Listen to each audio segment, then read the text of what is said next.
Conceive करने के लिए फ्रीक्वेंसी मैटर करती है आपकी कि इंटरकोर्स की फ्रीक्वेंसी कितनी होनी चाहिए। वंस डे अगर आपका फिजिकल इंटीमेसी होती है तो that's enough to get conceive. Society में मैम एक रुझान पाया जाता है, वो ये कि मियाँ बीवी आपस में इतना टाइम अब गुजारेंगे, सेक्सुअल मामलात करेंगे तो वो एक यानी कि एक जो है प्रेगनेंसी है उस तक पहुंच सकेंगे।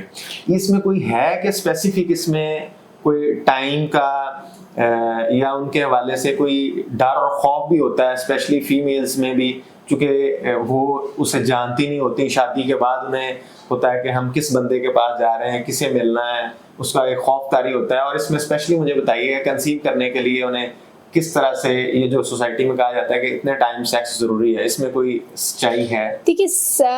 टाइमिंग्स ऑफ जो उस ड्यूरेशन की है ये सेक्सुअल एक्ट की है, उसको तो नहीं कोई मैंडेटरी नहीं होता कि जी ये आप आवर्स के हिसाब से हो या मिनट्स के हिसाब से हो, ये तो आपकी सेल्फ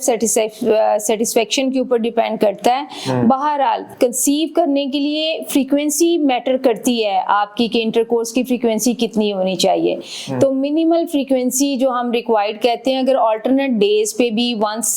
डे अगर आपका फिजिकल इंटीमेसी होती है तो that's enough to get conceive. बहरहाल ये कि फीमेल्स में जो है कंसेप्शन पूरे साइकिल के दौरान, साइकिल से मुराद मेरा ये है कि एक पीरियड से लेके अगले पीरियड के दरमियान जो है वो 25% चांसेस ही होते हैं कि वो कंसीव कर सकती हैं, ठीक है। और वो 24 आवर्स ही आती हैं, इस पूरे 30 दिनों में कोई एक दिन होता है जिसमें वो ओवुलेशन होती है और उसके दौरान अगर जो है वो इंटरकोर्स हो जाता है तो वो कंसीव कर सकती हैं, ठीक है। तो इस 24 आवर्स को ट्रैक करने के लिए हम यूजुअली कहते हैं अगर आपकी साइकिल की लेंथ हमें पता हो तो उसके हिसाब से हम डेज को कैलकुलेट करते हैं और उन डेज में कम से कम आप अगर ऑल्टरनेट डेज पे कर रहे हैं तो दैट वुड बी एनफ कि आप कंसीव कर सकेंगे। इसके अलावा भी रफली अगर कहें तो पर वीक 3 to 4 टाइम्स भी अगर आपकी फ्रीक्वेंसी होती है तो ये भी